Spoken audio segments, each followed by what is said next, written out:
Um, Oh, let me stop you yeah, there. So no audio. Um, Thank you so much, Trell, and thank you, Girlfriend Quest, for the audio review. I had it turned off still from the intro, so nobody heard anything. Um, let's back up a second. Um, all right.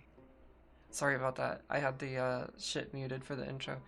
You were doing great though. Welcome to episode 33 of Zotian Epoch.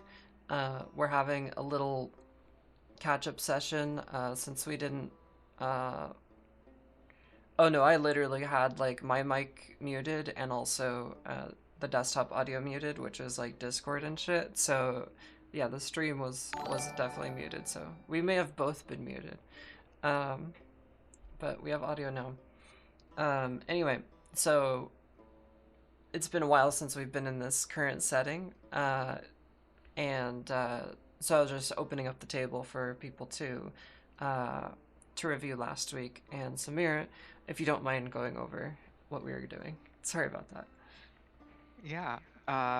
Last time Sumira made her debut and met Leo in a what seemed to be a strange dream world where they were dragged behind a mysterious ship, uh, forced through infernal cooking games, and then got swallowed by a giant shark, which, as far as Samira knows, is now just what sharks are like because she's never seen one before. And obviously, that's what all sharks are like in the sea. It's a very scary place. Yeah, no, it's no good. Um, yeah, they also encountered some exploding magma creatures that were quite painful to deal with, and some dwarf-looking elemental guys who were very angry. But they managed to escape mostly intact. Um, Yeah, and they woke up in separate places. right on. Trell, now this is going back a bit. Do you remember much about what we were doing at Turtle's cabin, what the situation was, and how that all went down? Um, I remember most of it. Um, we quote unquote snuck up towards the cabin. Uh, we were noticed almost immediately by some cultists outside. We took care of said cultists outside, and then I think a pair of them or something like that was still outside, or when we went in and we found Turtle, there was definitely one seemingly high ranking cultist lady on the inside who was just not, impressed at all, apparently. And Turtle was trying to tell us to run, but we got caught by said cultist lady, and uh,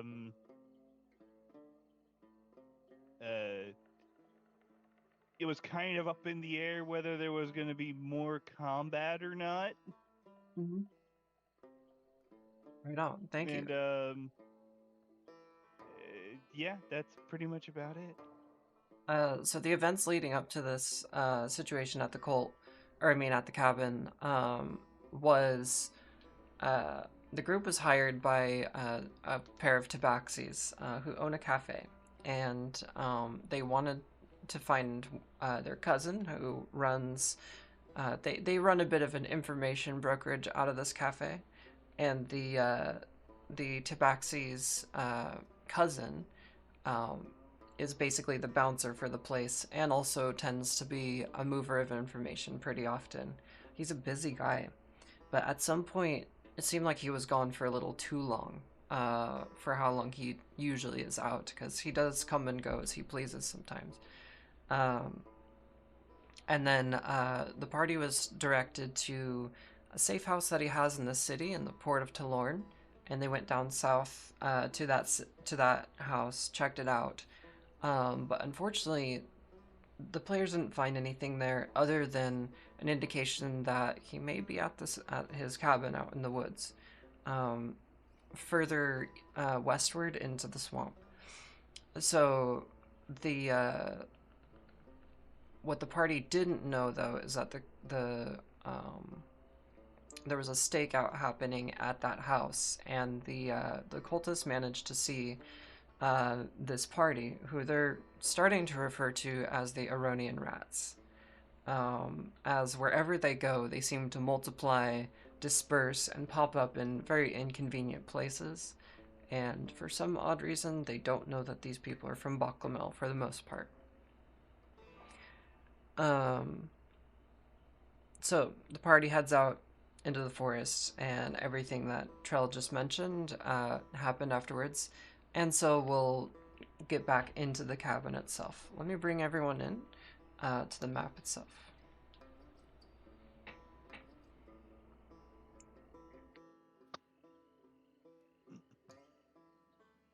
So the party fought some trees that have been twisted by the magic of the cult. There was a few robed ones riding alligators that seemed to have some sort of control or allegiance with these alligators. Turtle was discovered in his bedroom, tied to a chair, very bloody and beat up, and clearly has been through a ringer. Now, the party may begin to surmise that they have been led into a trap. Turtle wants them to run immediately, and yes, there was a rather, we'll just say she's somewhat important cultist sitting on the couch that revealed herself, as most of them do have invisibility rings, which makes them kind of difficult to deal with. She feels overconfident. Pain in the ass. Yeah, she feels overconfident in this situation, even though she's surrounded by powerful magic users and fighters of all sorts. Samira, you've been traveling towards the Port of Talorn for a while now. It's the next biggest city, and you're just trying to see what you can find there. Housing, work, whatever you need to do. And on your way there, in the early morning, after the strange dream that you had with a rather cheeky half-elf man, that's on your mind as you're traveling down the river, and you see in the distance flashes and clangs and other clear signs of battle as you're approaching what looks to be a cabin. As the shadows flash, it reveals sides of the building and wood paneling and things flying and trees being cut down, seemingly oddly. Why is anyone doing timber work at this time? You're approaching this cabin, and things have gone a little quiet for the moment. You've parked your boat on the side of the river, or on the bank of the river next to the cabin. I give you the floor. Yeah. So it sounds like things have calmed for the moment. There's always a calm I'm before the storm. mm, I'm not the stealthiest person out there, but I'm gonna try to creep a little closer without drawing too much attention. Okay. One moment. Before you do that, I need to fix this camera so people can see you. Sure thing.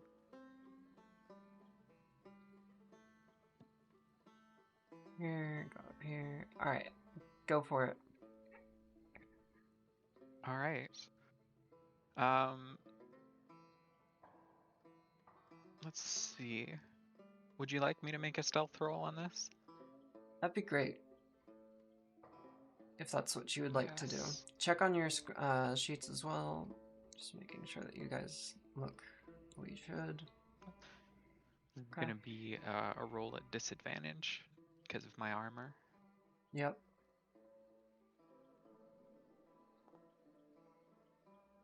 An 8. That's As you could be clink, worse. yeah, you're clinking along, trying to make the least amount of noise as you can. Fortunately, the ground is wet and soppy mud. There's a fire going outside the house. I don't know if you see that on your map, but it I looks like do. someone was cooking there. And the flame is still going, and there is something boiling in it. Somehow it managed to stay going as the fight was happening. It's mostly on the other That's side the of the house. direction I would like to move. Okay, feel free. Okay. The game is currently paused. Oh, my bad. No worries. So I'll creep up as much as I can to about this sort of tree line or tree here. Okay. And can I make out from here maybe how fresh this is, if the fire is still actively going? I suppose that's obvious, but It's not. maybe It's get a not. sense for how long it's been. Yeah, it's not blazing, but it looks like about a half hour ago someone stopped attending to the fire. Um, you've been pretty self-sufficient through your life, and you've cooked many fires, or you've made many fires, so you can accurately surmise something like that. All right. And I still don't see anyone Roll at this time. perception. Will do.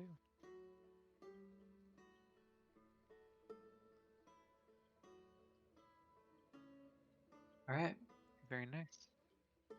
So you can hear the sounds of an alligator on the other side of the house. It seems to be eating something.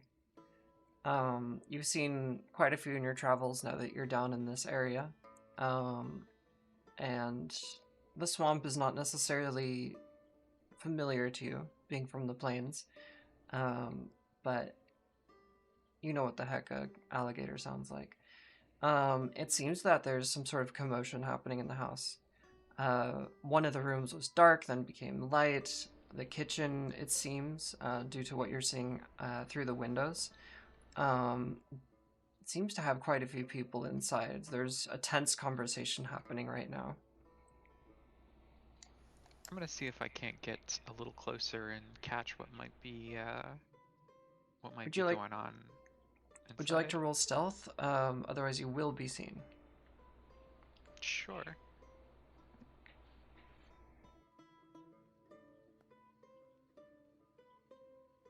Right.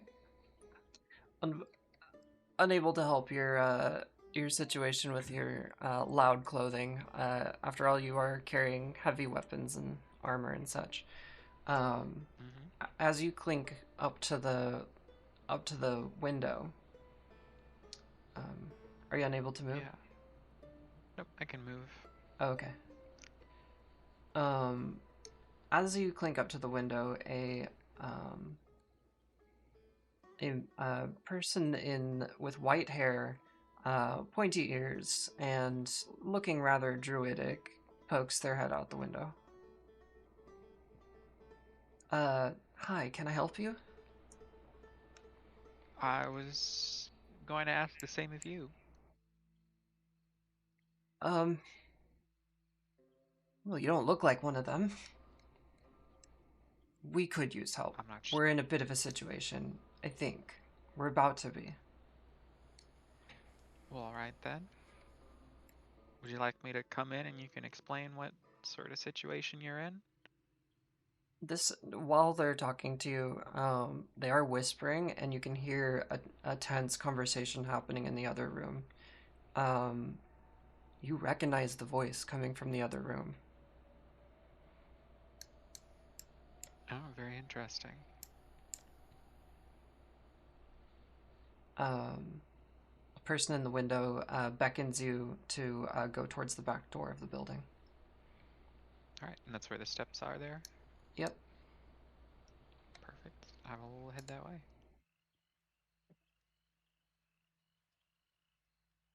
I need you to make sleight of hand. Sleight of hand. Or I can have your new half-elf friend, or wood-elf friend do it for you.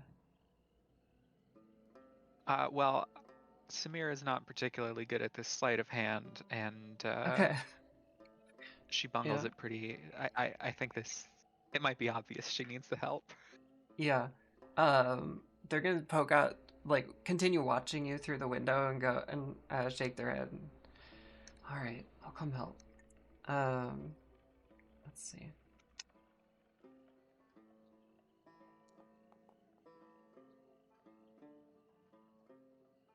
Just barely.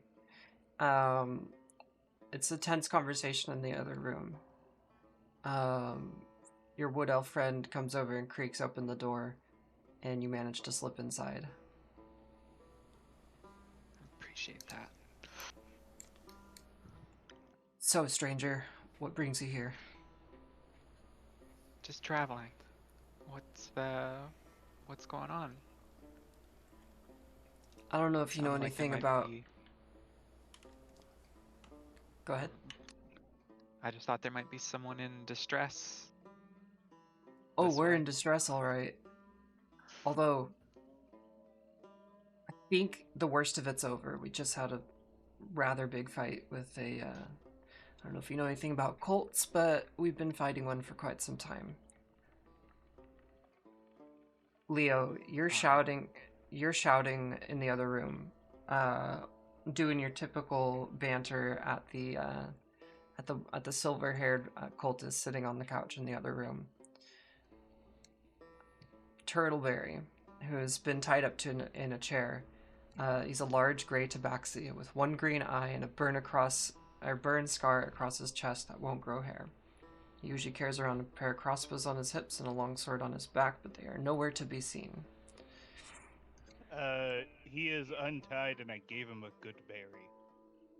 Awesome. The cultist. So he has 1 HP. Sick.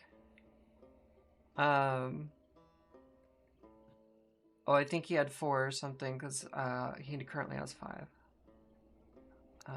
Probably. But yeah, he's alive, but very bloodied, very messed up. I'll switch the music real quick.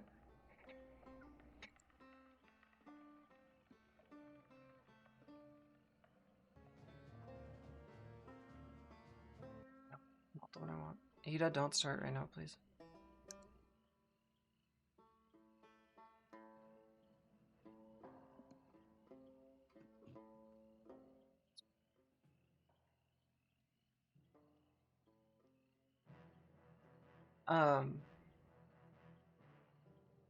Sorry, I'm like struggling to get into her voice right now, and that's okay. Don't expect fantastic voices today. It's okay. Oh, I need to switch the camera. My bad. So you just think it's what? Human supremacy all the way through and through, or are you just happy enough to torture whoever you see for any feasible reason? Well, we do find every species to be useful to us. Just depends on how useful. For instance, my friend. Well, he's here to kill you all. And I'm gonna enjoy watching it. But he's not human. You know, he's not necessarily in the cult, but he works for us. And he does great work. Oh, I'm sure he does. I'm sure he also. Does he have a price, or, is he just a free agent doing whatever you say because, you're you, I guess? Let's just say our goals align, and it's a very mutually beneficial connection. And could you elaborate more on this goal that you seem to have? I'm kind of also like subtly getting in front of Turtleberry and kind of pushing him back out the door. Okay. I'm gonna move his icon over. Perfect. Well, why of course, certainly. I wouldn't want you to miss the show. Please do look outside the window. And she gestures outside the room in the direction that you've been pushing Turtle. Am I going to enjoy what I see? Am I gonna like what I see, or am I just going to infernally dread what I see because you're a piece of shit? So rude. You know, we've only Oh, ever treated you with sweetie, kindness. sweetie, you haven't even heard me get rude yet. Trust me, I'm putting on a filter right now. You're lucky that you're still breathing, but you know, so am I. She moves her Not that arm. you would actually care. She once again gestures at the door. Go on, go on. And is just sitting there comfortably on the couch. Samira, you would see that this beat up and bloodied tabaxi starts stumbling out of the room.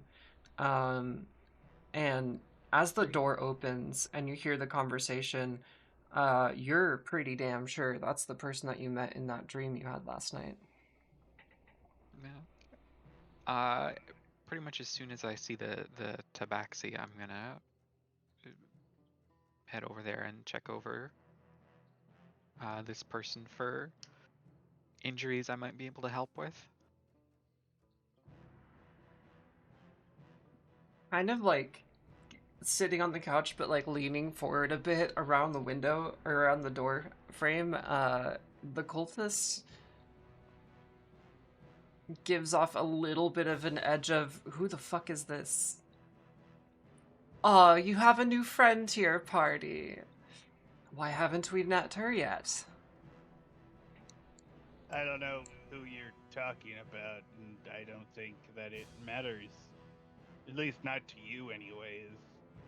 I mean, your end goal is essentially to just, kill us because, I don't know, whatever fucking reason you decide to pull out of your hat today. No, no, we want to create a wonderful world for everyone. We have the future A in our wonderful hands, and world for everyone. Does yes, everyone include you all or just you? why everybody has their place in life. Oh? As she's saying that, there's a disgusting curdling noise happening the um outside of the cabin, in the direction where Vela, Crested, and Jarok are sitting in the front entry hall of the building. You start to see an eerie red glow coming from the battlefield that you just fought in. Does Out of anyone? curiosity, what would my role be in your utopian society? Uh, well, you're quite useful in let's say object acquirement, and we can always use services like that. Mm, I mean, You see, sure, there that is are one of rare my and specialties. go ahead. Oh, he was just admitting that is one of his specialties. That's all. Oh, um, there are frequently rumors of useful items and things from the past and things that we don't always can explain, but don't tell my boss that. Uh, we're always seeking to better our position, and you could live a very comfortable life with us if you do everything we say, of course. I mean, that essentially depends on several dozen factors. But let's say you were to offer me a position, what would I need to do now? And what would you give me?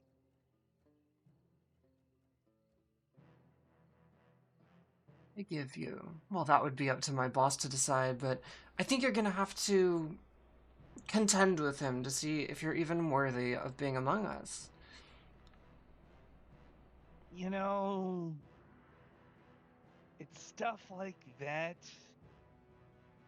Just general sayings like that that just make me not able to stomach you ignorant fuckheads. You just don't get it, do you? You never get it. It's always me, me, me, me, me. I. The world is cruel. We need to make it better. Oh, don't worry. We're not removing, your fingers and toenails because we want to. We're doing it because this is for your own good. This is for you to make you better. Now, I can't Did I take it. ask for that? Now, I can't Did take you ask for that? To be better? whatever happened to you in another sect of our cult that my brothers and sisters impacted upon you has nothing And to do it's with the situation now. still You have proved your. yourself. You have proved yourself over and over and over again. I could just have you killed right now, or maybe you could have a little boxing match to see if it's sensible for us to consider you at this point, my one-armed friend. While this conversation is happening, can I get a read on how messed up this tabaxi is? Yeah, give me a medical check. Gladly. I do apologize for that. Leo is not happy. It's okay. Ida, Has a quit 9. yapping. So even though you're having trouble, you're trying to pay attention to this conversation. There's the sounds of bones crunching and blood and guts spilling outside of the building, accompanied by a bright red light that is shining into the building. Between that and the conversation that Leo's having with this cultist in the other room, it's a little distracting and difficult to see how bad the tabaxi is feeling specifically, but you can tell that he probably has broken bones and he is bleeding out of his mouth and nose and is rather bruised. I think what I will do is put about 5 points of lay on hands healing into this tabaxi. Okay. Um, just to give 5 hit points worth of healing. In this moment, Turtle looks up to you with a weak smile and whispers, "Thank you, stranger."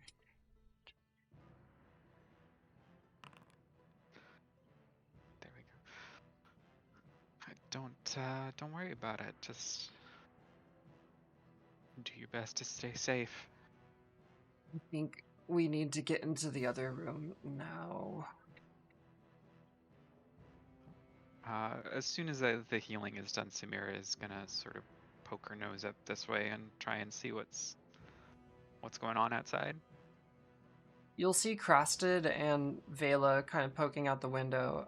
Jirok's tentacles are up on the door and is trying to pull himself up to see outside.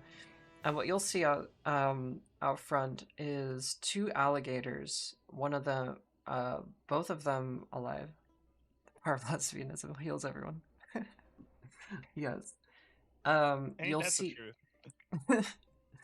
As you're peering out the window, I'm gonna need you to give me a perception check, please.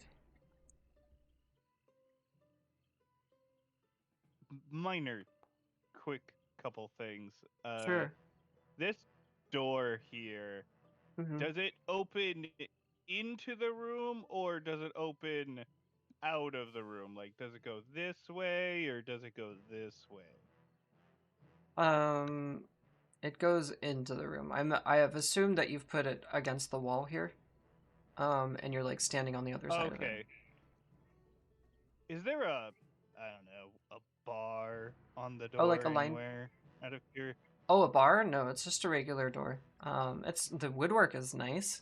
It's well put together, and it looks like a rather intricate handle that has been utilized in its construction. But I'm nothing that essentially is like, asking if I walk out this door, can I lock it from the outside? Is essentially what I'm asking. no, you can only lock it from the inside. It is a bedroom door. Damn it. I mean, makes sense, I guess. Alright, perception. So awesome. So as you're looking out of these windows, Samira, and the three of you are looking there, you're noticing that next to you is um, a man made of metal. It seems they're shrouded, but like if you caught a glimpse of his shining skin, essentially, he looks more like a barrel than a man, but there's clearly intelligence there. Um, Distracted by that, as you're looking out the window, you see that two alligators are being torn apart at the seams. Their scales are flaying off, and their musculature is being shown. The blood is being pooled into a floating orb above them, and their bones are starting to crack and break apart into various pieces and piles. Next to them, um, let me get the dang description. God dang it. 1 second. Um,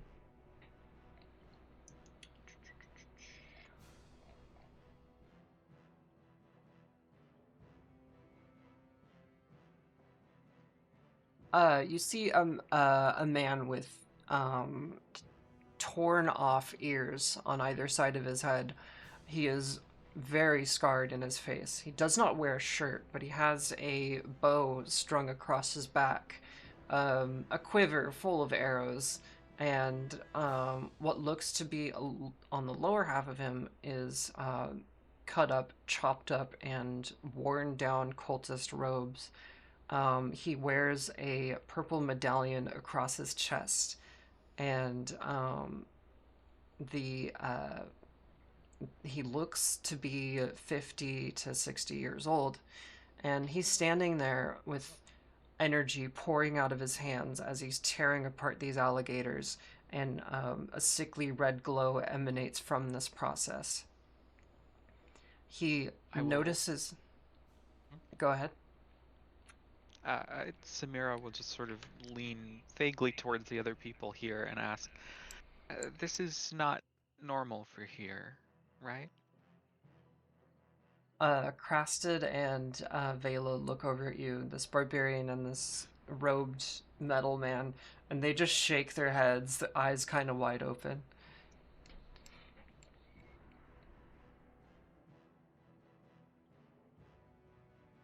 Yeah, that is what I expected. As this process continues, the man looks over and spies and sees you looking at him. He gives a toothy grin. His teeth have been sharpened to a point, and he's almost taunting you as he's tearing these alligators apart and fusing them together. Their bones are twisting like noodles, and their sinew starts to weave together into and other materials from the seemingly fleshy trees that are sitting around are being pulled into this amalgamation as well. Um, he seems to be creating a new life form.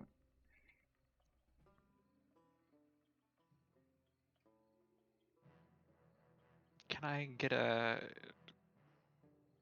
maybe a sense for if this is a necromantic creation or Do you have any checks for that? some? Like specific I spells or can nothing? I can try my divine sense, which would let me sense the presence of celestials, fiends, or undead. Okay. Feel free to cast that. Yes, there it is. Okay. And that's As just you're... a. Go ahead. It's just a resource I have. Hmm. As you're watching this horror show come together, you cast this, and you don't sense anything at first, But as you see the alligators and the fleshy tree parts come together into this towering monster with two heads, you notice that the undead presence emanates from this creature as it forms into what looks like a final creation. You don't get anything from the man himself. He seems human. Or That some seems. other bipedal race. It seems to be some powerful necromancy. This door does not look like it would hold up to a alligator monster, does it? No, it's a simple wooden door with the slats open right now so you can see outside.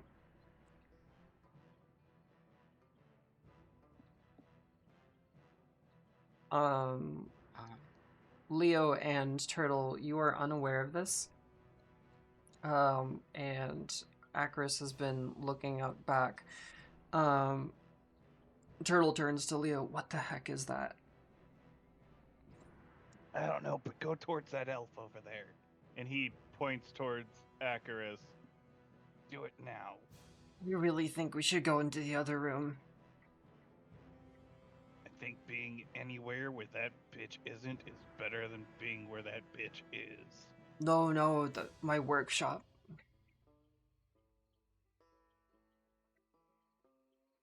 If all things go well, you'll get your workshop back later.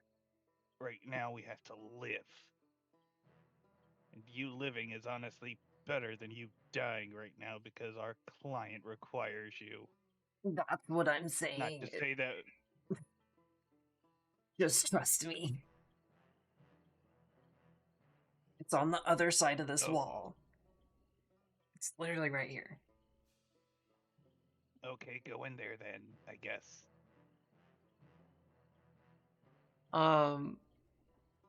He looks at you with confusion and just starts walking over towards Acarus to try and talk him into it. Leo, you're still in the room with the cultists. What do you want to do?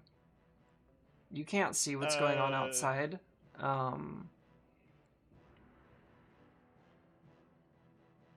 That's fine. I don't need to know what's going on outside. Leo can hear the noises. He was like, that's not my problem right now. Is it? Nah, not yet. Okay. Oh, I forgot to show the creature in the freaking camera. Goodness. He's kinda in that I'm waiting to see if this bitch makes a move phase. Okay. So, as you're like in this stare down contest with her,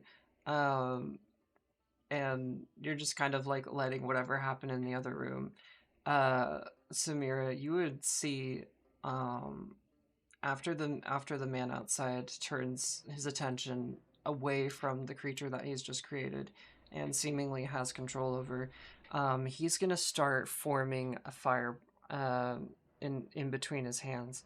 Um, he then, without prompt, without word, without warning, launches this massive fireball above him. It glows. It's bigger than the beast he has just created, and he tosses it into the air like a beach ball. And it lands on top of the house, and the entire house shudders with the impact of this just orb of fire and explosive power, and the roof gets blown off. The entire house is now on fire, and I'm gonna need everyone to roll initiative.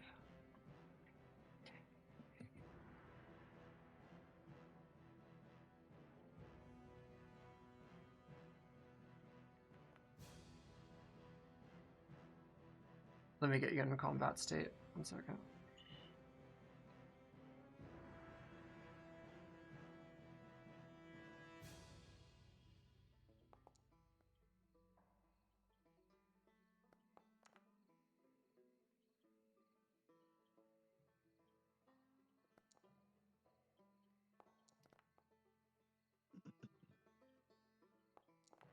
Would you like me to roll again or just use the 8? Oops, I'll just update yours. Sure.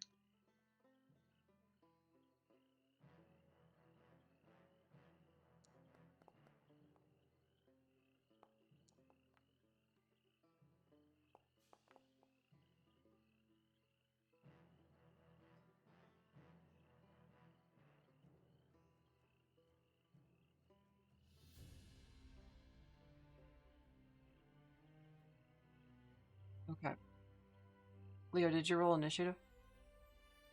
No, but I can if you would Wait. like me to.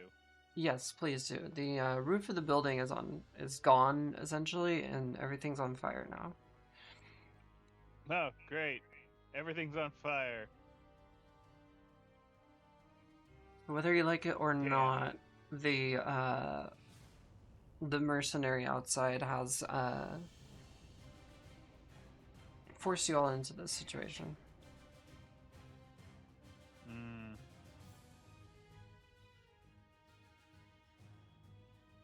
Okay, it's Turtle's turn.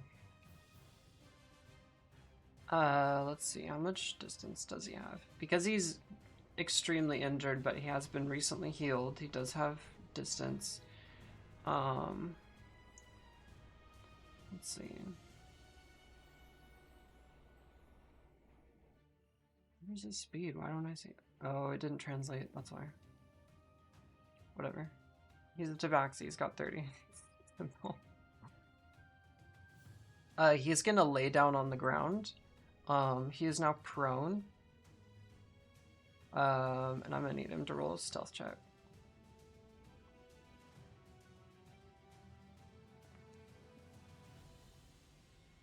19, hell yeah. Okay. So at first he crouches down. With his new health, he feels capable of moving, and he's hiding out of the sight lines of his house. He's pretty familiar with it. He squeezes by everyone and gets over to his workshop door and opens it. Let's see what else he can do. He is still tied up, so he's opened this door with his hands tied behind his back. And he's now crouching there, waiting for everyone to join him. He is beckoning to people and begging them to trust him, unless they want to die. Crasted's turn. He's hurting pretty bad, so he is going to listen to the turtle. Actually, I need him to roll stealth check. 1 second.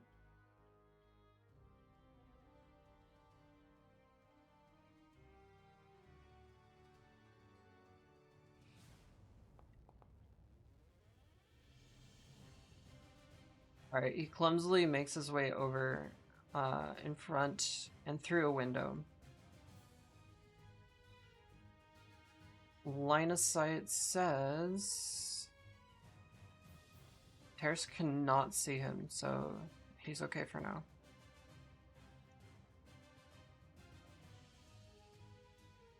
Okay. Now it's the baddie's turn.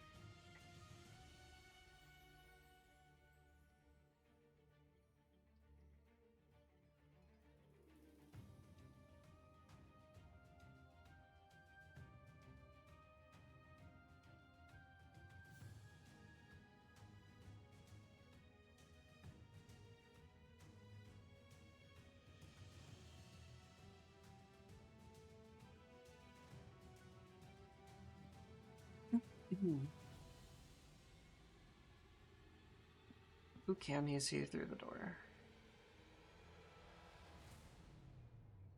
Rock, obviously.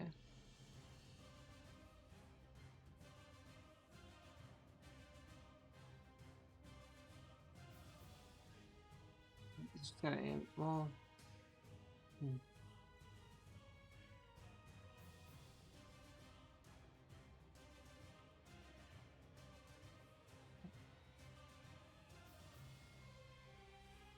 Music is too loud, sorry about that.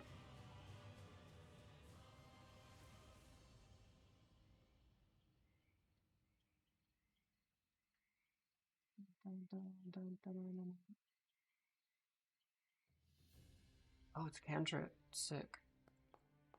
Didn't realize that. Yeah, you got a 16. That definitely hits, I believe.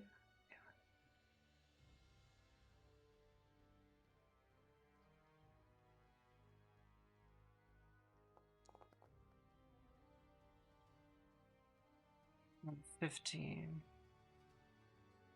Oof. Okay. Emanating from the hands that just burnt down the roof of the house, now that the walls are on fire, the hunter turns his attention to the first thing he can see through the door. His hands once again light up, and there's a glowing fire appearing around his forearms as he puts them together and blasts this bolt of molten fire through the air like a well, there is no analog. Um, and it blasts through the door and shatters it apart, hits the octopus straight in the chest, and whatever you could imagine an octopus chest being, and it puts a hole through the octopus, and he is now on death's door. Samira, this happens right in front of you, and you can smell the octopus completely cooked, literally, as blood is pouring out of it, and it is basically dead. Slumps over, you're covered in wood shrapnel from the destroyed door.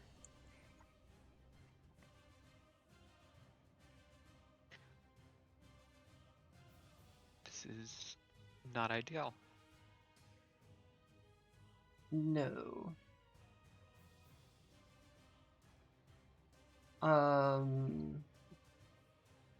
Acaris, recognizing that the situation is getting super bad, is going to recognizing how intense things have just changed, with the house effectively being destroyed in one shot, and watching Jirok get nearly murdered. He looks around at the party and says, "I hope you all survive. I need to go spread the message and or get help. I don't know. I'm so sorry." And wild shapes into an owl and flies out the window, seemingly to the port of Talorn, to go warn the Tabaxi couple. He is no longer in the fight.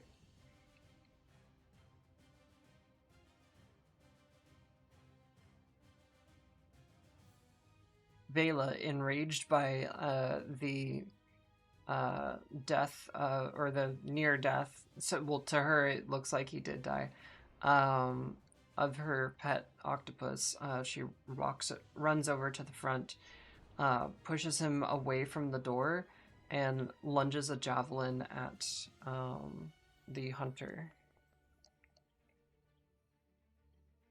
By the way, as all this is happening, the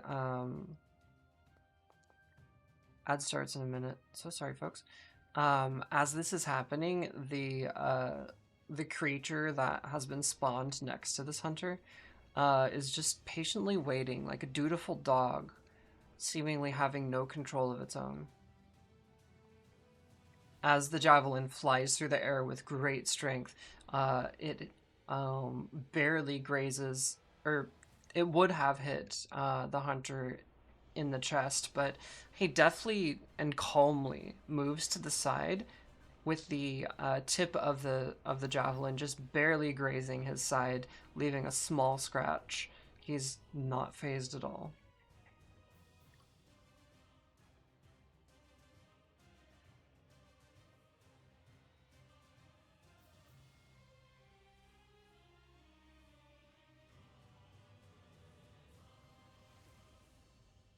And let's see, Vela has a bit more room, so she's going to squeeze over to the side, or a bit more walking room. And that'll be her turn.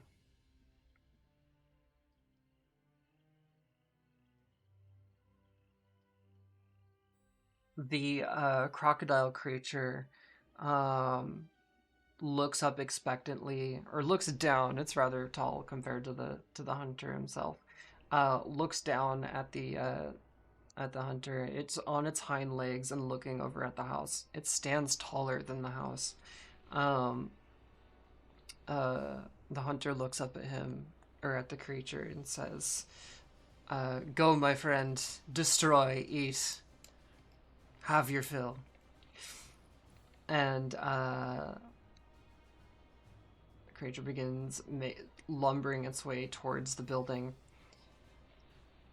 It's too big to fit inside, so it looks at everybody through the shattered roof, with everything on fire, and is licking both of its lips as it has two heads, as it's peering one side and twisting to another. It seems to have plants growing out of its scales. It seems to have multiple arms, multiple heads, and it's standing on twin tails, with its feet out. It begins slashing into the front of the building, utterly decimating the wood structure in front of you, exposing all of you.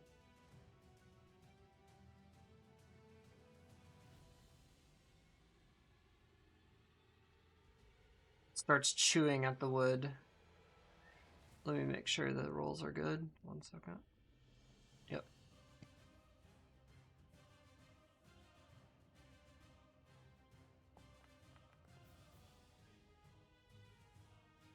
Yep.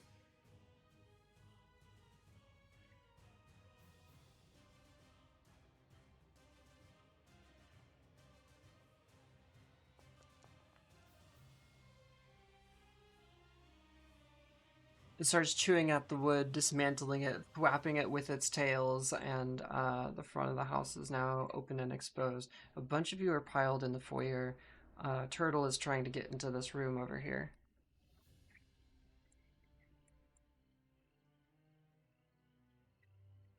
Samira, it's your turn. Yeah, I was gonna cut the bonds on this tabaxi, but the octopus seems to be in more dire need, so I'm going to use my lay on hands again and put another 5 points of healing into this strange shaped friend. Okay. As you do that, the hole begins to close up, where the blast of fire just cooked through its chest in the center, and it begins to. It seems to have stopped the bleeding. The wound isn't completely gone, and it's still very hurt, but it can actually move now. Excellent.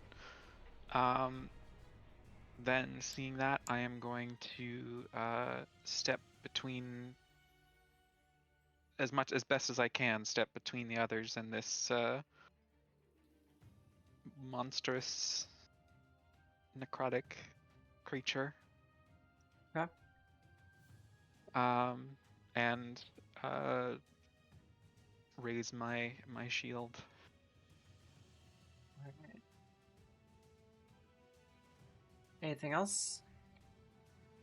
That's it for me for this turn. Okay. Jirok, the octopus, now that he can move, is gonna start sliming his way over this way. That may have been too far, actually. He can only move 10 feet. Yep, that's too far. He's water creature. I don't think there's anything he can do here. Ink cloud. Oh, if it's underwater. Okay, never mind. Hold breath, underwater. Yeah, that's all he's got. Leo, it's your turn.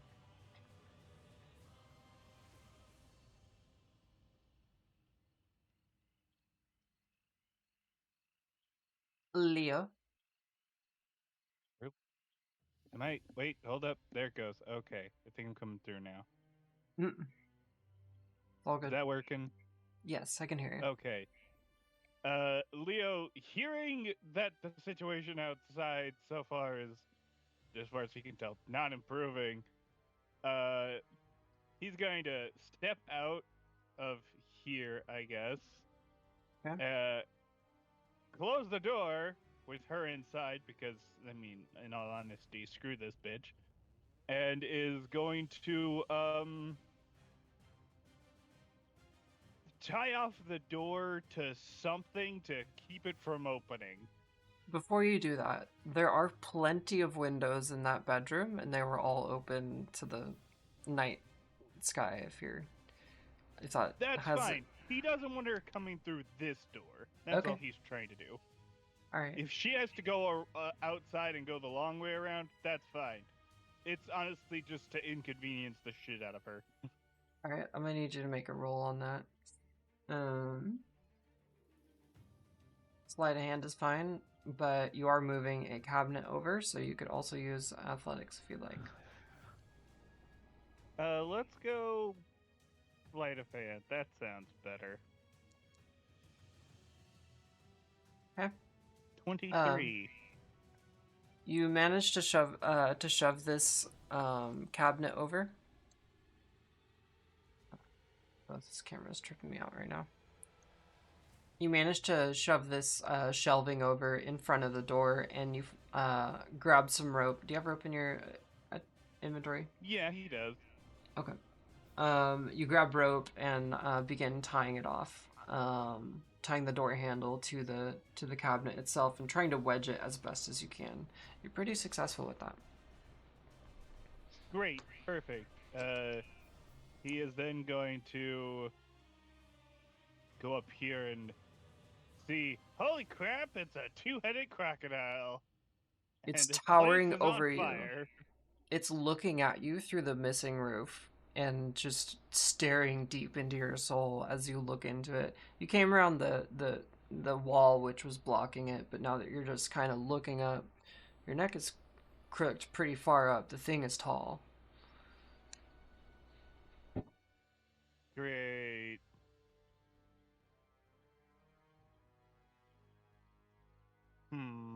Well, I mean, that would be his movement action. Any Got bonus bonus. actions?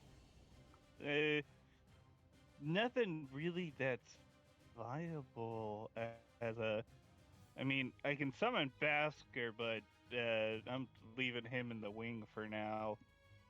Okay. I don't want him to. I don't want him to have to deal with a two-headed croc right now. That's not something. That's not Basker's problem. That's someone else's problem right now.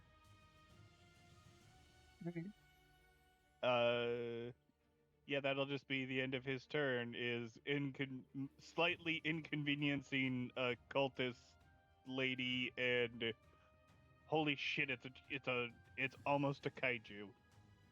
It is essentially a mini kaiju. It's not like city towering, but to what you have seen in your life, it is a kaiju. Mm-hmm.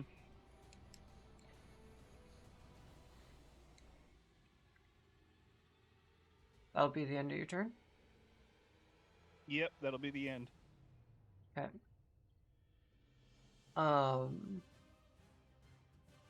Frustrated with the noticing that you've closed the door and probably put something heavy in front of it. You don't see this, but I'm gonna shut up now. You don't know what the cultist is doing.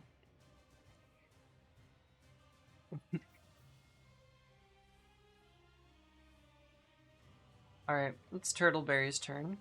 He's currently prone and or managed to open this door behind him with his hands tied behind his back. As the door opens, he falls backwards into this room. If anyone's looking inside Samira, you could see a row of tools and what looks like various parts that are used in ships, boats, and the like, sitting on this counter over here. Turtle begins squirming his way on his back because he's fallen over and is struggling to get back up due to his due to him being tied up at the feet and the arms. I couldn't think of the arms. Damn. Let's see. 15, sure.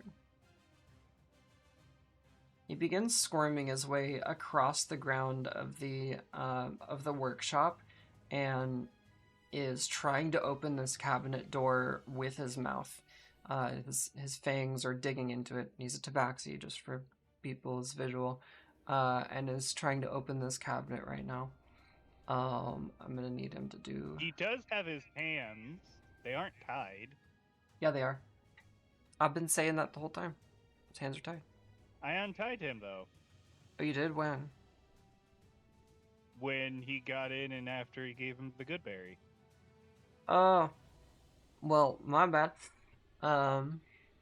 He's using his hands, and he expertly opens up the freaking the cabinet, and he's rummaging around inside. And I'm gonna need him to do a check.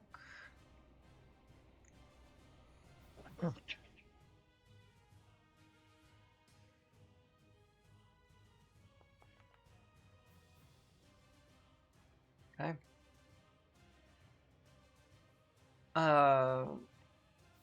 No one can really see him right now, except for the monster itself, since the roof is gone and the house is on fire. He is rummaging around under the cabinet. I guess the creature can't see what he's doing exactly, but he manages to. We'll just give you the perspective from his view for simplicity. He is determined to reach something that he knows about specifically that can help the situation. He is prying at a tile on the like when you open the cabinet. There's no like wood at the bottom. It's just the tile of the floor itself. If that makes sense. He's peeling and prying at a piece of tile and trying to get it up. It's like a thick stone brick type of deal. He manages to do that thanks to his dex check, and reveals what looks to be a silvery dish, an intricate design and patterns that I'm not going to describe because this is just kind of a vague view from what he's doing. His hands are still dripping with blood, and he takes his paw over it and lets the blood drip down onto this almost genie lantern dish looking thing. Not that there's a genie around. I don't want to freaking premise that. And as the blood starts seeping into the carvings in this metallic thing sitting underneath the tile, it seems to respond to it and recess down into the floorboards deeper. As this happens, several tiles next to him click open, and the tiles here reveal themselves to be a hatch.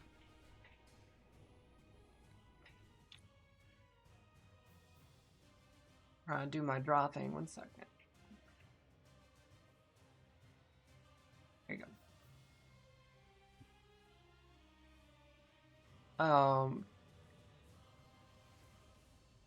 Turtle rolls over on his back, clearly still hurt, and just kind of shouts to the party, "Follow!" And that's gonna be his turn.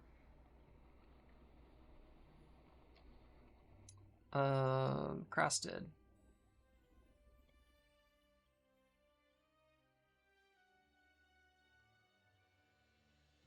Crested, being a melee-only fighter and severely wounded right now, is going to start moving his way into the other room.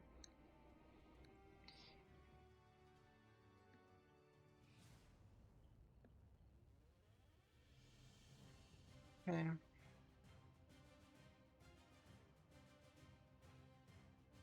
Our friend the hunter outside is going to be creating another one of his amazing balls of fire, and is going to lob it up into the open roof of the building.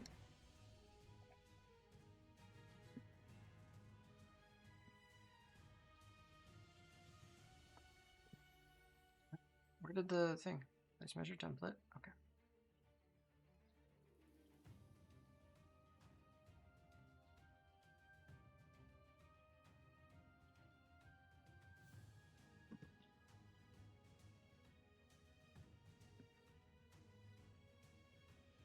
Yeah.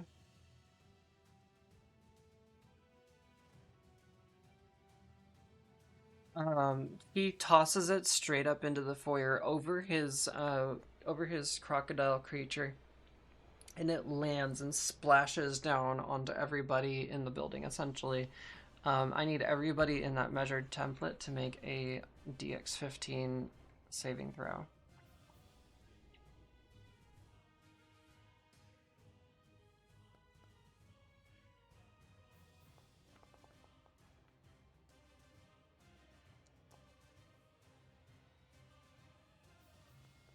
Yay, 16.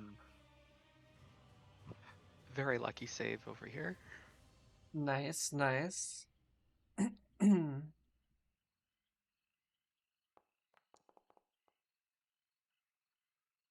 Dang, got a few crits. All right, I gotta reveal these. A couple crits. Is that everyone? Oh, our tabaxi friend missed it. Cool. Let's see. Place damage. That's a lot of damage. Sure is. Alright, what do we do? Each creature. So half of 33, that's gonna be 16, right? 17? Yeah. 17 damage to everyone that passed the check.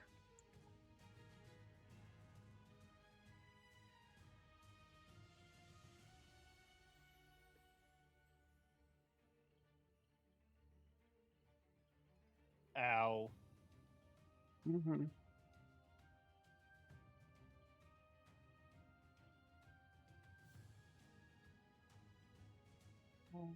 Vela, Crasted. Crasted is on the ground and dying. Jirok is smoked.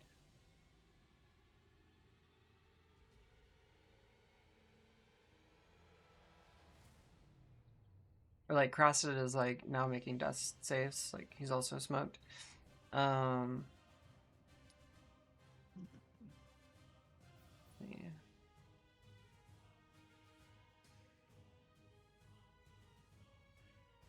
And the house fire begins to escalate. The entire cabin is now smoldering with an intensity that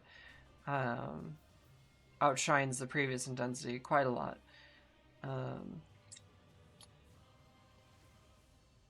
Vela's turn. Vela, noticing her octopus companion dying, is going to run over and try and grab him and drag him away.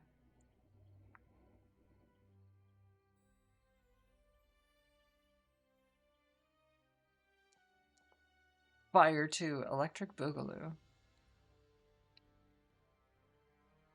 Being the barbarian she is, it's no problem for her to grab her friend, and she brings him into the other room and towards the spot that... Sorry, I'm having trouble speaking right now. I'm not a morning person. I can't tell. I'm doing my best, though. She begins to open up the hatch and shove Jirok down inside. Maybe his corpse, probably his corpse, but she is not thinking that through right now. I'm gonna get him off the map for a second. Was that too much movement? Let me check. Nope. Fine.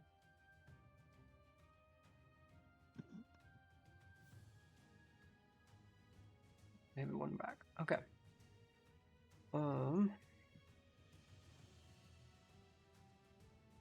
Giant crocodile is gonna...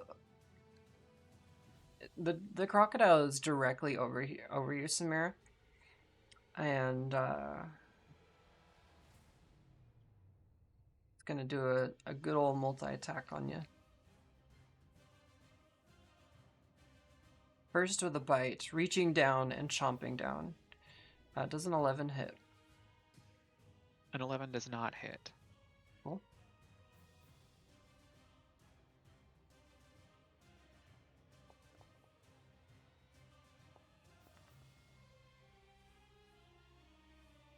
Why did it do it twice? I'll just take the lower one, which is a 22. Does that hit? It would, but I am going to use my reaction here to cast shield. Okay, please do.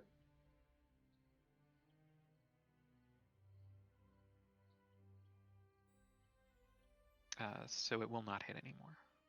All right. Do you want to describe your defense? This massive 15, 20-foot creature is bending over and snapping at you and thwapping its tail at you, spinning around. Tails, I should say. Yeah, for the first bite, Samira is able to just sort of interpose her shield and shrug out of the way, and then the tail attack comes in, and it looks like it's gonna knock her into the wall regardless of where she puts her shield. But this sort of crackling energy surrounds her just as the tail strikes her, and it sort of bounces off of this bubble of energy harmlessly. Awesome. Good save, good save. Let's see. Crocodile is going to start making its way closer and into the building and just kind of crunching over shit, and it's towering right next to you. Samir, it's your turn. All right. I am seeing that there are still people who need to get out. It's just Leo and me who aren't in the room right now, correct? Yeah, it's just Leo and you in the kitchen foyer area. I think what I am going to do here is I'm going to strike the alligator creature with my booming blade. Cantrip. So that'll be a weapon attack. Mm-hmm.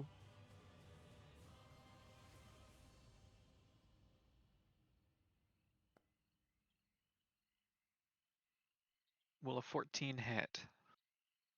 I'd love to tell you the freaking sheet is not popping up. What the hell? I just had it open. 1 second. Oh, I know why. 14 does hit, but due to rules, it's gonna be half damage. Sure. Let me roll the damage on it.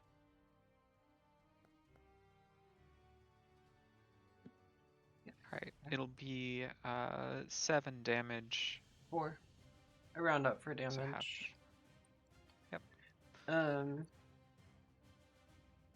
The and that will apply the effect of booming blade, which I'll, yeah. Okay, that's If a it next moves. turn thing. Yeah, moving. The gator doesn't even notice it happen. Yeah. That is fine. I am then going to step back away and just inside the room here, I'm gonna not block Leo from getting in, but sort of try and hold the door as best I can while others escape. Are you okay with a opportunity attack? Yes. Okay.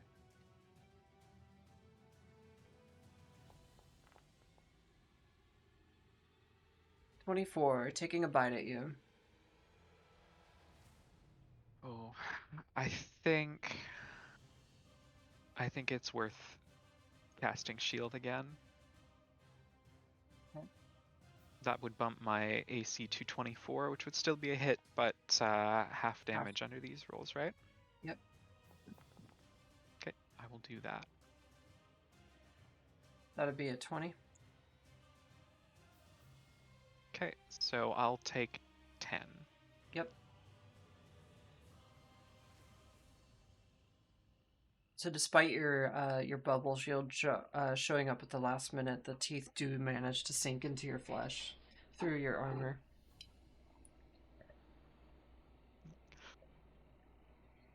All right. Noted. Mm-hmm. And that shield will linger until the start of my next turn. Okay. There's no concentration conflict, is there? That's a reaction. Nope. Okay. Nope. Cool. Yeah. Leo, it's your turn. Leo, seeing that this is way too complicated and why is everything on fire, he'll scooch, kind of keeping as much of a distance as he can from this two-headed gator chucklehead, and he'll pass Samira and go over to Karasted, and because we're kind of in a hurry, cure wounds. Okay.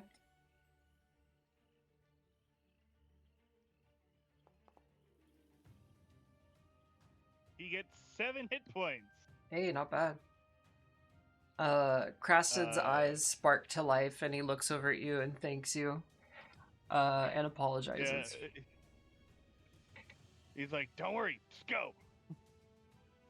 Dope. I don't have much else on that. I mean,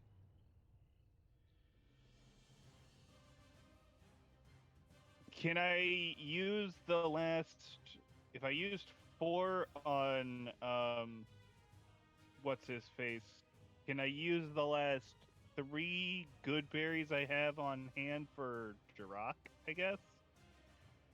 Jirok is now no longer in this room. You wouldn't be able to reach him from where you are. Oh, He was okay, pushed. never He mind. was pushed down the hatch, essentially. Oh, okay. I wasn't sure if he was on location or not. It's fine though. Yeah, like he is technically, but you can't see him, and he's too far for you to like reach down and like give him some. And he's like dead, so he can't like take it himself. You can't like throw it at him and him take Mhm. it. So That's fine. I'll just attempt to heal him next round. all right. Anything else you'd like to do? No, that'll be it. Okay.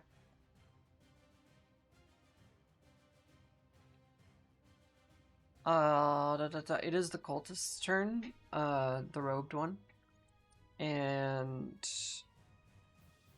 nobody is able to see her right now.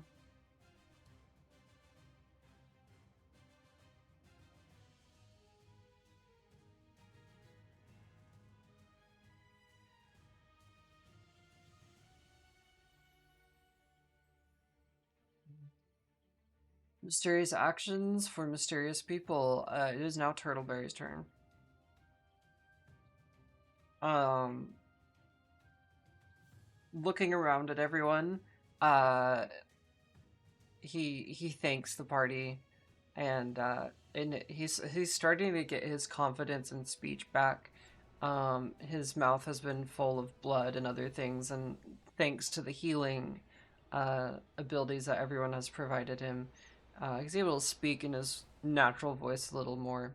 And he goes, "Thank you guys. I'm gonna go," and rolls himself into the hatch and is now out of this current vicinity.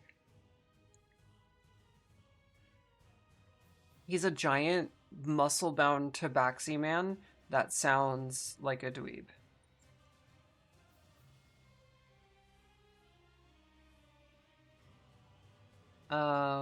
It's Krass's turn.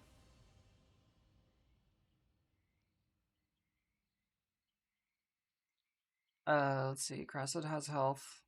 He's gonna dip as well.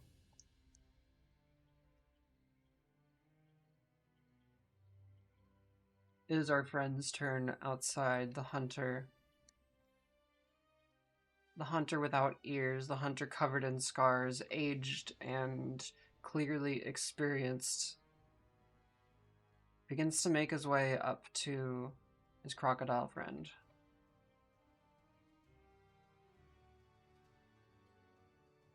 And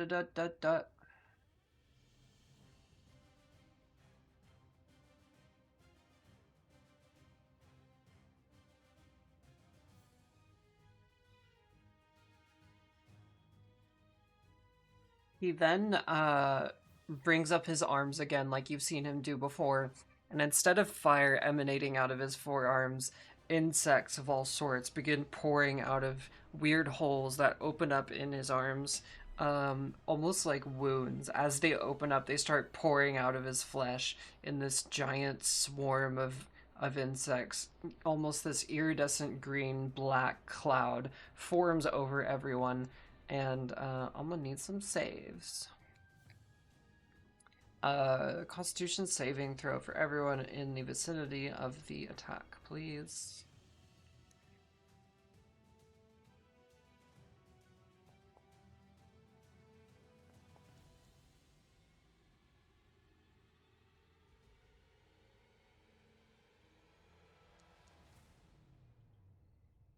Whoa, everyone got 12? What the fuck?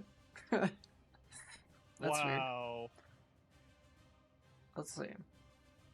I need to read the spell again, 1 second.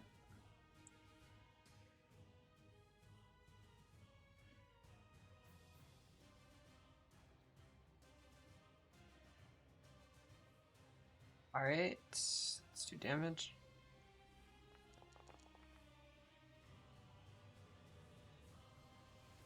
That'll be a 25 from everyone.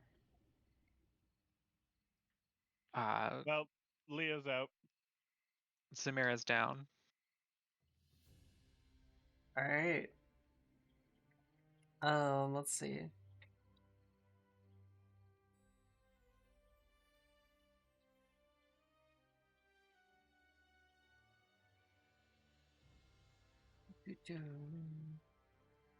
My math is good. Okay.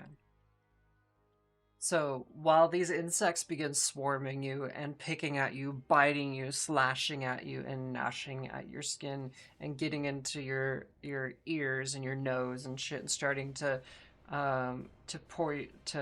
overwhelm you, you get covered in them. Some seem to go in and under your skin, and you fall down onto the floor. And the next thing you know, Samira and Leo, you are completely unconscious. For the sake of everyone watching and for, I guess, the view of it, you're both out, but Vela also suffers the same fate, but she is on her knees and struggling to stand up right now. She does have a bit of fight in her still, and she's looking around at the situation, and it is now her turn anyway, and I'm going to need some checks from her. 1 second.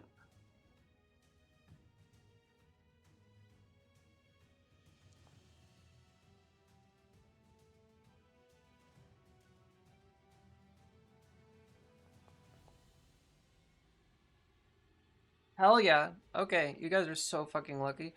Okay.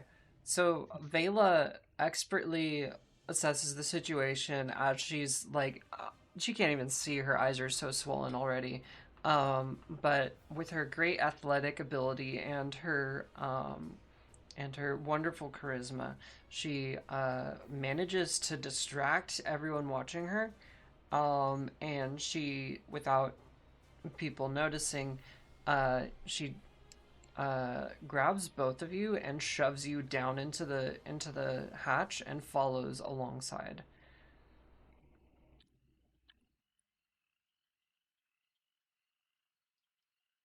As you guys tumble down this rocky and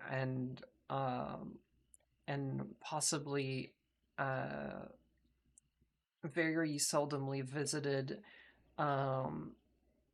not staircase, but it's more of like a sloping gravel hill. You're all tumbling down in there. Samira and Leo, you're of course unconscious at this moment. But Vela, as she would jump down into this and look up, the hatch closes, and you can. She would be able to hear and see mechanisms actually locking this hatch of a design that she hasn't seen before. You're now in a dark tunnel. Several members are dead and dying, and you've managed to escape the crocodile and the hunter. No word of what happened to the to the cultist lady, the robed one.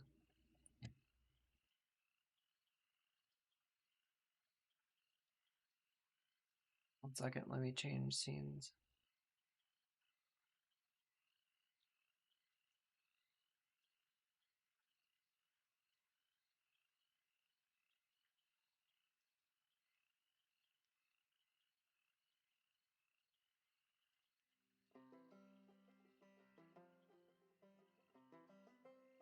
Moments pass.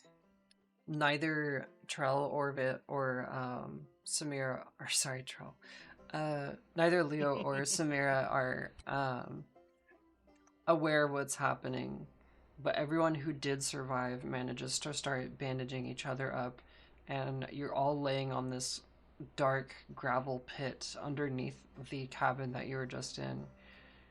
After some time, everyone's able to wake up, but you're all intensely wounded. You can hear sounds above you, pounding, burning, smashing. Nothing seems to penetrate the hatch that you just came through. You're no longer in combat.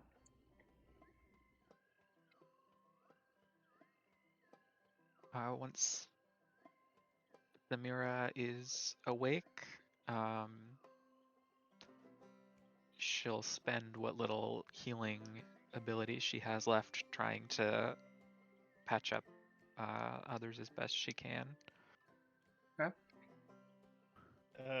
As with Leo, I'll I'll get your character sheet or your tokens in here 1 second.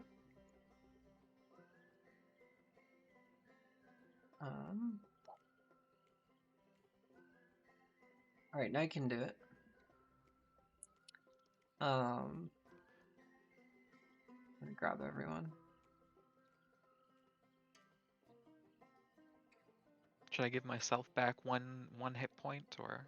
Yeah, 1 hit point for everybody would be great.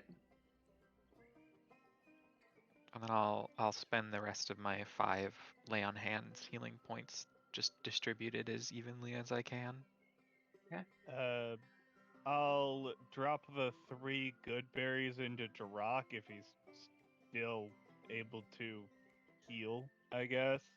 Yeah, he's in bad shape. Spent that hit point wisely. Yeah. He's in bad shape, but he is breathing. Let's see, everyone has at least 1 now, yeah? Alright, cool. Yep. And Leo will cast a Cure Wounds on himself. Okay. Because he needs some hit points.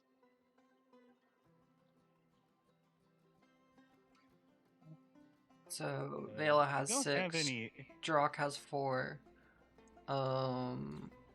Crested has There 7. are 5 other characters here, so I think Samira will just give them each 1 point of healing. That's what she can do right now. Okay.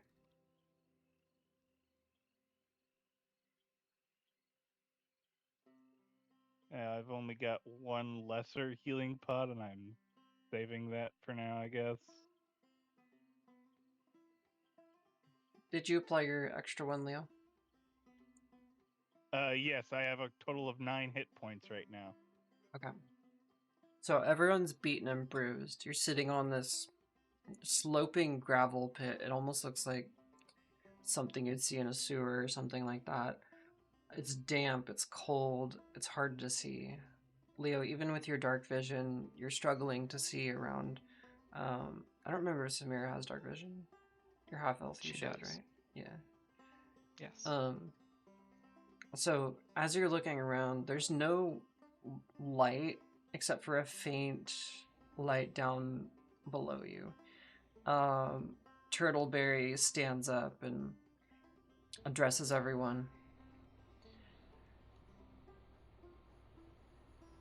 You know, I've never shared this place with anyone other than a family member, as our creed determines, but I think the circumstances warrant this situation.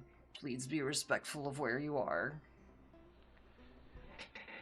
We apologize for the inconvenience. I'm just grateful to be Ow. alive, and I'm sorry I was used as bait. They You took know, me. Go ahead. uh, it's honestly, I kind of should have seen it coming. I didn't think they had made it all the way over here. I was wrong. The cult? No, they've been here quite a while. Um, they're really good at hiding and keeping to the shadows, but they took me to some facility kind of nearby, and it was scary. I don't know. I don't even know how to describe it. It reeked of death.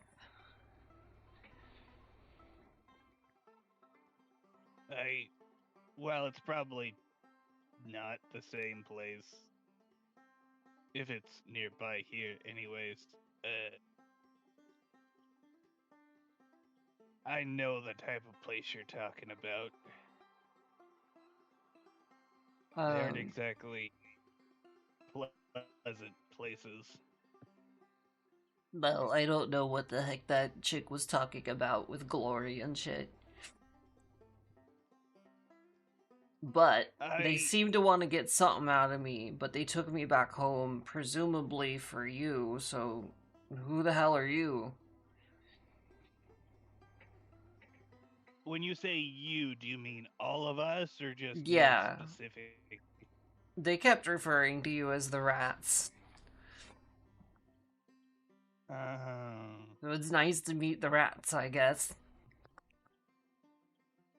eh, I've been called worse than a rat, honestly. Yeah, so we're the rats that are, causing problems for these cult fanatic bastards. Well, I'm glad They are, glad someone is. Most think you're crazy when you start talking about cults that can disappear and appear wherever the heck they want. Um, but apparently my skills are in demand by them, and can't entirely explain why, but shoot, I almost died because of it.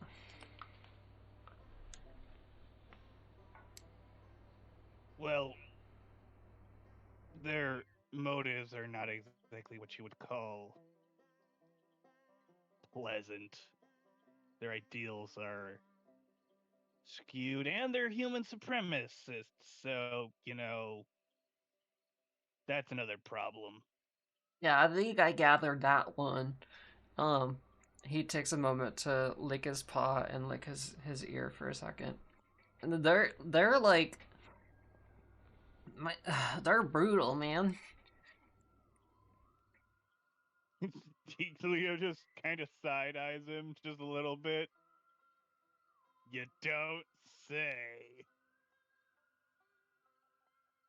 He nods for a second, just kind of like thousand yard staring a little bit, shakes his head. Um, anyway, I'll you, I, I'll admit, you got off lucky.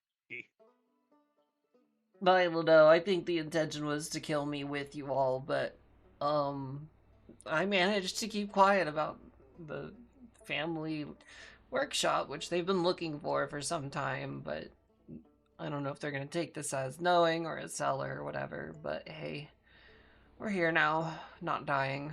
I appreciate that. I also appreciate gratuitously not dying. I'm not fond of that. Yeah, It's a good outlook on life. Well, we may as well go downstairs if you just be respectful of where we're at. It's very old. And again, like I said, I've never shown anyone other than my family, as we have a tradition and all that jazz about this place, but we keep it alive as best we can.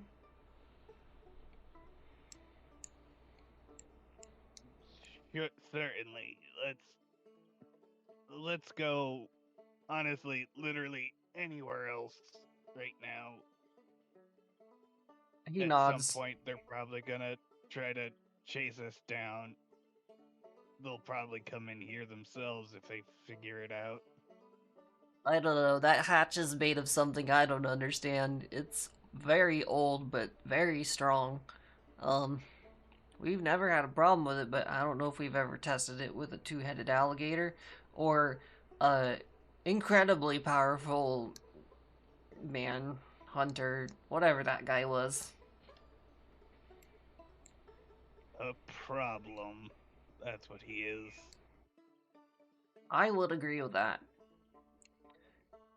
Now you're standing on a cave-in. Sorry for all the grumble.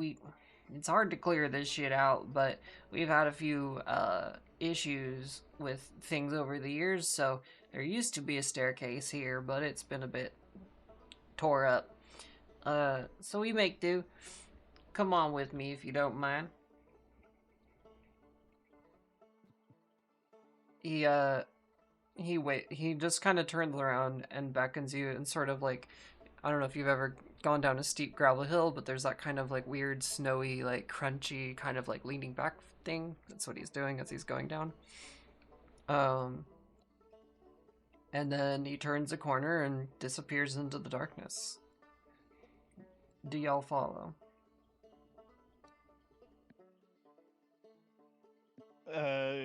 Leo will bring up the rear once everybody starts making their way down. He's just keeping an ear out to see if anything is like going on the other side of that hatch, which he probably can't hear anything, which is probably a good thing. But he's just like waiting to see if anything like he's waiting to hear the noise from the outside if there is any before he like follows behind everybody. Give me perception, please.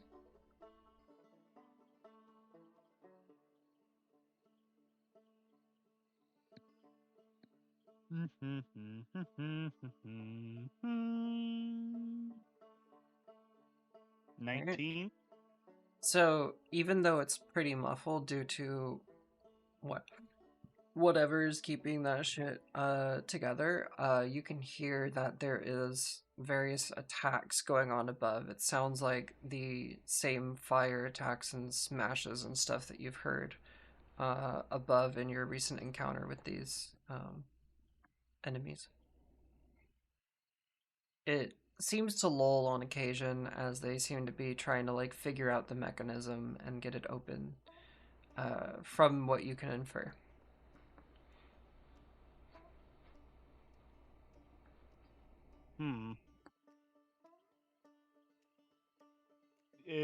And he hears what I assume is the sound of magic popping off. Yeah. Oh,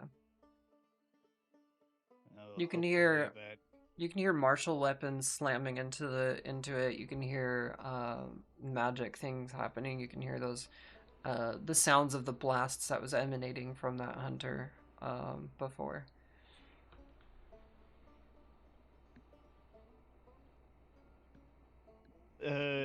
Once he confirms that they're hopefully just expending useless amounts of energy, he'll just make his way after everybody. Okay. Yeah. While Leo is listening, Samira will do her best to follow the tabaxi, but she is just barely on her feet, so Okay. she might need some help. Yeah, as you're stumbling in the dark, people start to pair up. Crested comes over and and supports you with his arm, and turns over to you. His head doesn't necessarily rotate; his whole torso kind of rotates, Batman style, and looks at you with his cold, expressionless face and says, "I got you, friends. My I name's appreciate it. Crasted. Um, I'm pretty beat up too, but we can work together through this." And awkwardly, as you're walking down, you're noticing that his limbs are rather primitive looking and they don't move very well. His body seems to waddle as he walks. There's no knees or elbows. Um, and That his seems inconvenient, but Samira will not comment on this at okay. this time. For sure. It looks like whatever he's mostly made of and that are two separate experiences in his life and not the same person did that. Mm. And his hood is down and you can see that his eyes glow a orangey red. They don't blink or anything like that. They're like fire behind gems. And his mouth is just a slit in his metal face. He is very barrel shaped and golden in color.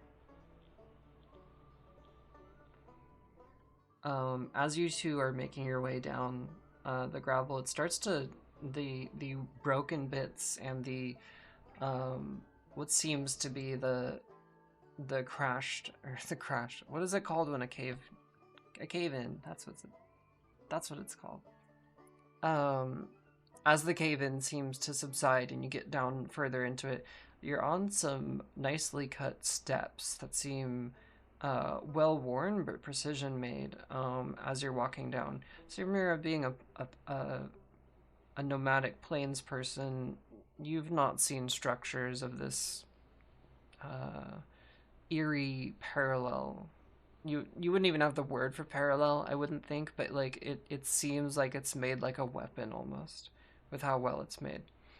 Um, and as you're turning the corner and following the tabaxi, the cave opens up above you in a great steep, or not, yeah, I guess steep, a large ceiling above you, and there's stalactites hanging down from above, and they're dripping, and you can see this because of your dark vision. And Turtleberry is just kind of walking down this hallway with this excavated cave to the left of him, and you can see a tower sitting on top of that excavated pile, looking straight at the entrance. Seems to be a watchtower of some sort. It's very cold down there.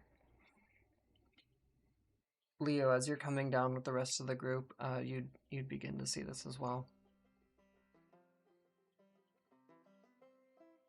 Well, this is interesting. Yeah, it's a little creepy, but I need to get some torches going, and then it'll seem a bit more homey. Um, I'm not down here all the time, but when I can, I do. Um, And I'm gonna need to bring you into a new map.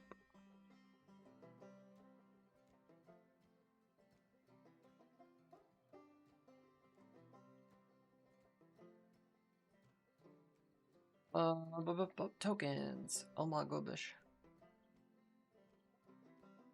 Oh, before I forget about it, I guess. Yeah. Leo's gonna head back up the path we came out of and ritual cast alarm. Okay. Yeah, you take a moment to go back and cast alarm. And Yeah. It's just to, alert us when or if somebody, passes by mm-hmm. for the next, I don't know, how long does alarm last? I don't know. think it's like a day or something.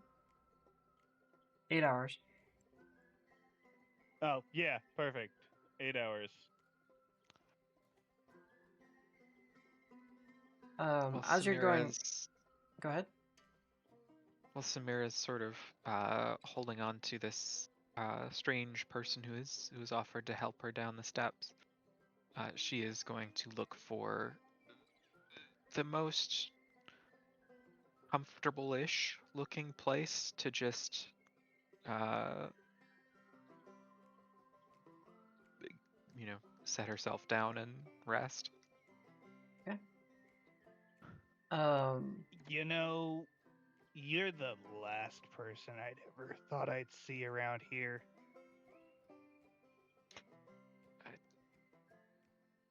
In all honesty, I wasn't sure I saw you the first time, let alone that I'd see you again. Yeah, I look a bit different from then. yeah, the last time you saw Leo, he was without scars, without bandages. He had 2 arms. The version you're seeing right now is a very torn up man with um a smile that grows larger the bigger he smiles to an unnatural degree.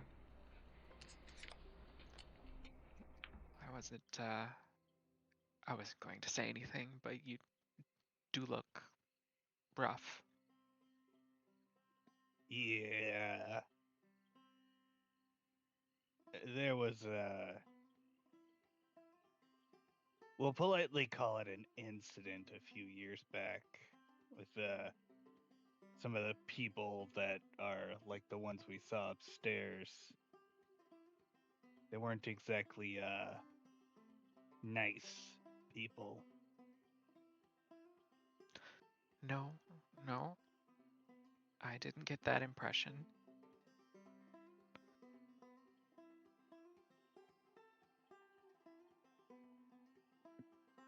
As you two are talking and catching up in this plane of existence, Turtle's going around and lighting torches along the cave walls that have been sitting there. Um,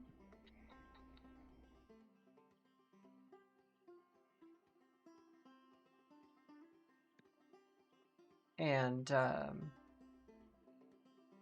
as you begin to like settle down in this like cave wall area, Samira Turtle looks back and says, "No, no, no, no. You can." Oh, hold on. I'm going into Megan voice. What the fuck? Um, um, No, you just follow me. There's a much better place for you to rest. Don't be sitting in the hallway. That's absurd. he kind of laughs to himself, coughing up blood.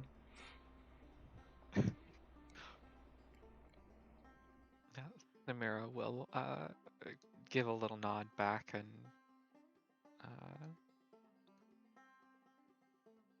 she will follow along as best she can. Okay. As does Leo.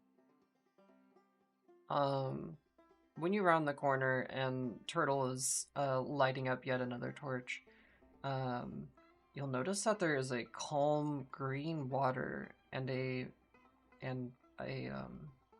deck sitting out over it with a bunch of small boats, rowboats, in the water. It's too dark to see beyond this, but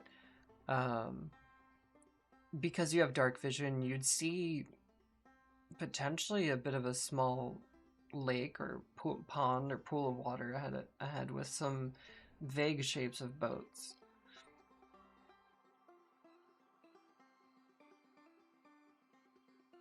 Turtle's just kind of humming to himself, walking around, lighting torches, and making the place more warm, homely, and stuff. Once you reach past these boats, he turns around and says, Well, welcome to my family workshop. It's really old, potentially thousands of years old, and it's a family kept secret.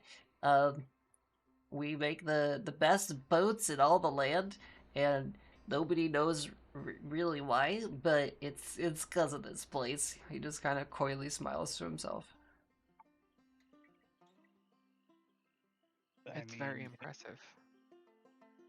Agreed. It certainly is a impressive shipyard. That might be the right word. I No, think.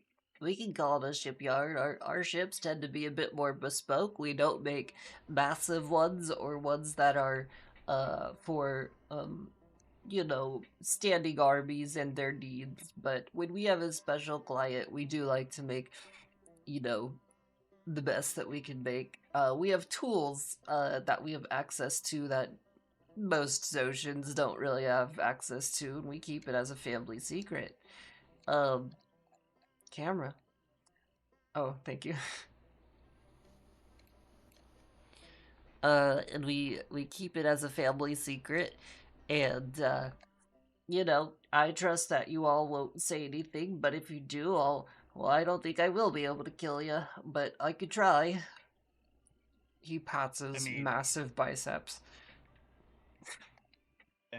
in all honesty, I don't see anything down here. It's too dark. You're right. It's a weird hole in the ground and nothing much at all. Uh, um, I'm gonna go start the furnace over here because I want to make sure it's stoked. I have a client that needs some work done soon. I don't think working right now is a good idea, but I just want to check on it. He begins rummaging with this giant forge in the middle of this cavernous room. The tile below you is to Leo, a very similar tile like you experienced all the way back in Baklamel, in the hunting lodge.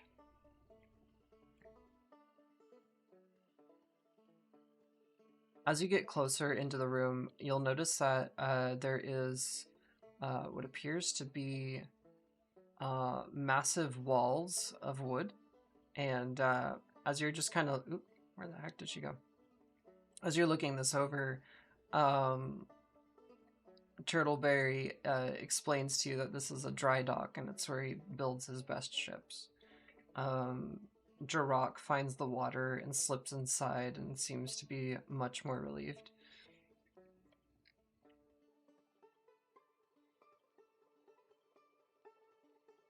But yeah, in the tower there is a is some bedding and a kitchen, general amenities. We have a library too, but I'm not sure how comfortable I am with you reading my books, as they are heirlooms. Um, but be careful. We have some important scrolls. Um, I don't know if there's anything to eat in there, but you can go check if you'd like. I mean, curiosity's definitely got me, curious for sure. I think it would just be best for now if we take some shifts and get some rest for now. I set up an alarm back there, but it only lasts for 8 hours. So if I take a short 4-hour nap and set it up again, uh, that at least give me some peace of mind. But that's just me. Turtle nods and Well, we're all pretty beat up, so yeah, if we'd like to start doing that, I don't mind. We can talk later for sure, if you'd like. If not, no worries. I'm just really grateful you came to see me. How are my cousins? How's my cousin and her wife? It's been a minute. Oh, I'm worried about them. I mean, if they stay in town, they should be fine. They act in the shadows, so I mean, well, the chance is certainly not zero that they won't, go after your family. Uh,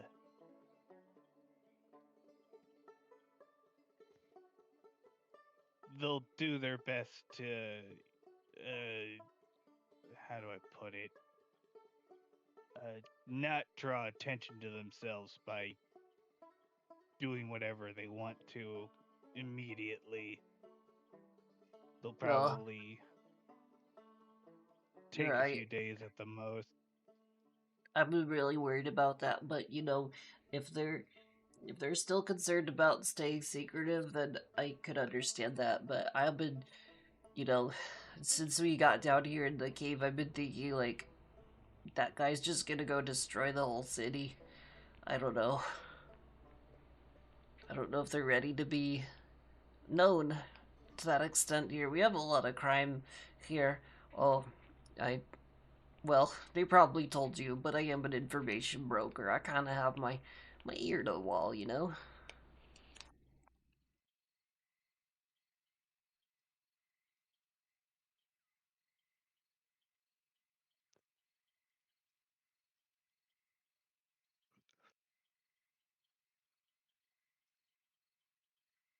Samira will sort of take the lull in the conversation, and she'll point towards what sort of looks to her like a big fire pit with a bunch of tools around it. Mhm. Uh, and she'll say, "Is there a spot here close to here I could just lay down for a bit?" Oh yeah. I'll direct you over to the tower here. If you don't mind If following me. it's all the same, I'd rather be close to the fire. Oh, I mean, you can drag a bedroll out here if you have one. You can lay one next to the furnace if you'd like. There is a usually the furnace after it's been going for a while will heat up the whole cave, but that takes a good while. Um, we don't have a fire inside the tower because there's nowhere for it to really go, without choking you out. Um, Up to you. That's all right. I have everything I need to be comfortable. I just prefer the open space. For sure. No worries. Um, and he turns back from the tower and just kind of sets it out. One of the bedrolls next to you. Um, I'll make sure to not do any work so they don't wake you up. 'Cause the hammers are pretty loud. There's the bedroll. As the mirror will just sort of set herself down and uh, rest as much as she can. Right. Taking first sleep then, I guess. Yeah, Leo will also take a short nap for now so that he can cast his spell later. Okay. You don't want a long rest right now? Uh, Vela and Turtle not are watching yet. right now, so. Yeah, it's a he'll take a short rest for now, and then he'll finish out a long rest after he uh recasts the alarm in 4 hours. Okay. It does I last think 8 hours. Yeah, it'll last 8 hours, but You just I want to keep it mean, up. if he can, yeah, he just wants to keep it up. It's paranoia. Okay. Samira, you were going to say something. yeah, Samira I think intends to just sit down for a minute and catch her breath, but I think once she's down and comfortable, uh, I think she's gonna pass out for a bit. Okay. So that's probably an unintentional long rest on for her from her. Yeah. Turtle's gonna go up into the tower and watch from one of the seats as it looks over. Like, there's a table sitting out on this cutout part of the cave, and he's able to watch the entrance from there. Vela's gonna sit out here on one of the docks and just kind of watch what looks to be a river going deeper into the cave. It seems to be the only two exits out of this place. For those that want to rest, please roll your rests.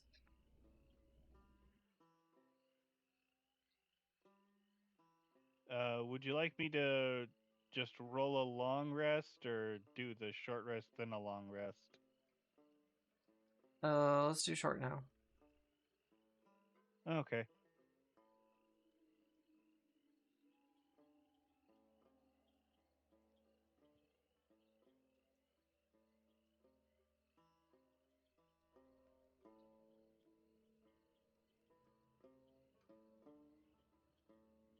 Did that not? Oh, that's why. Sure, whatever.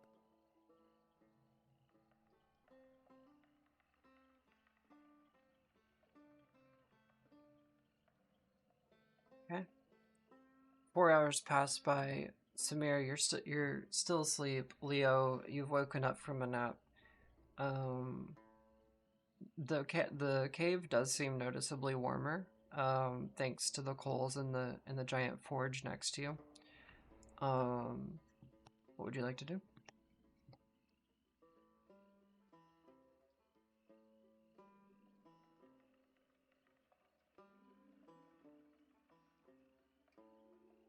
Forgot to bring Crasted in. What am I doing? There he is. He is also going to short rest. Leah, Yes. Long rest now. I was just asking if there's anything else you would like to do after you've had your short rest. No, it's just a short rest, recast, alarm, similar area, then long rest. Okay. All right. So it seems to be pretty quiet. It is it is a very safe location. Vela has also passed out on the dock here with her feet dangling over the water. Jarok is chilling in the water. Um, Everybody can do a long rest. Everyone just kind of passed out. And everybody is healed up in a minute.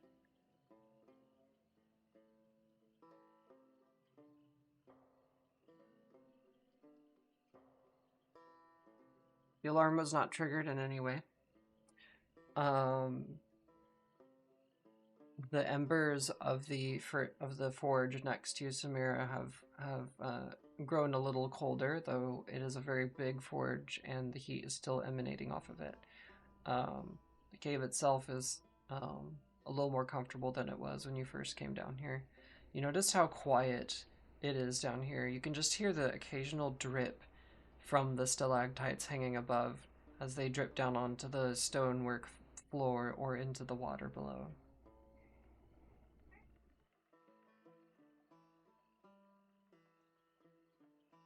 You can hear snoring from various places within the cave. Yeah. Um, I think Samira will sort of sit up in her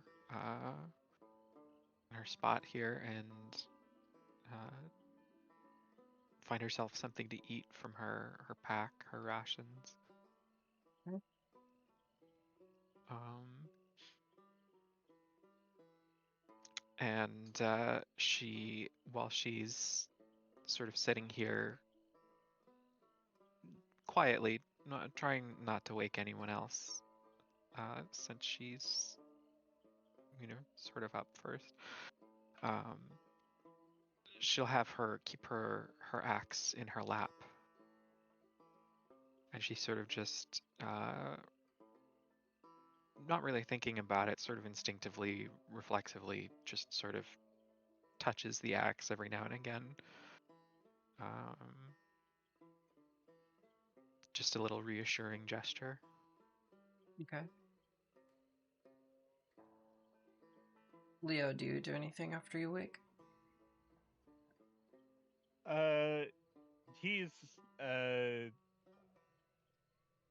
just kind of laying there, just since the alarms haven't gone off, he's just contemplating next moves and trying to think what the heck should I do now? They're already here. This is the problem. The cultist being in the area. Yes, he was not expecting that. He wasn't expecting them to have crossed an entire ocean.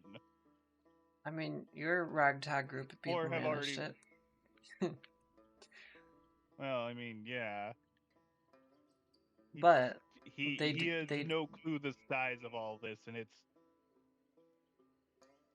he's not happy. yeah, you've never faced an enemy as powerful as the ones that you just faced before. If anything, the people over in Tarbent seem a bit more fanatical and a bit more advanced in their cultism, if we want to put it that way. Although the bargaining was an interesting point. Maybe something to think about. Was it taunting, or was it honest? Probably both.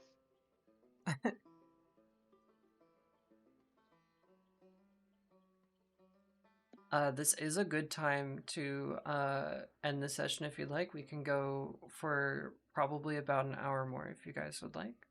That's up to you.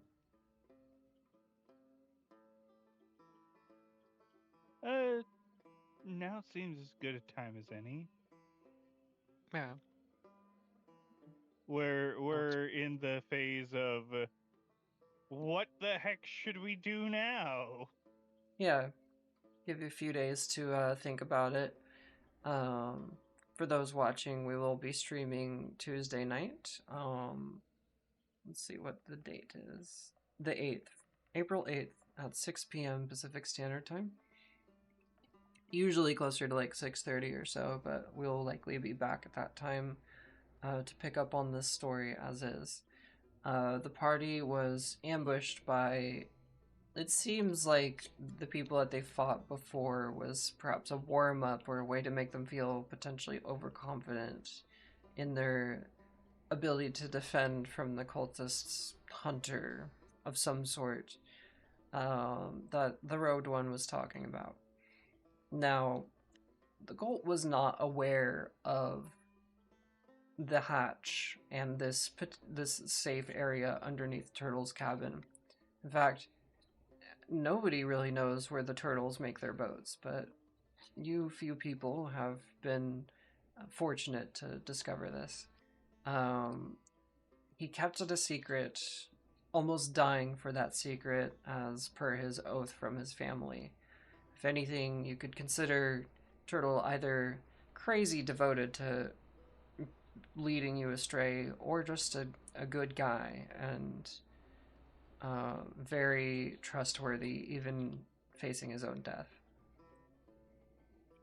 You're now in this odd cave, seemingly high tech in various ways, and certainly a safe place to be.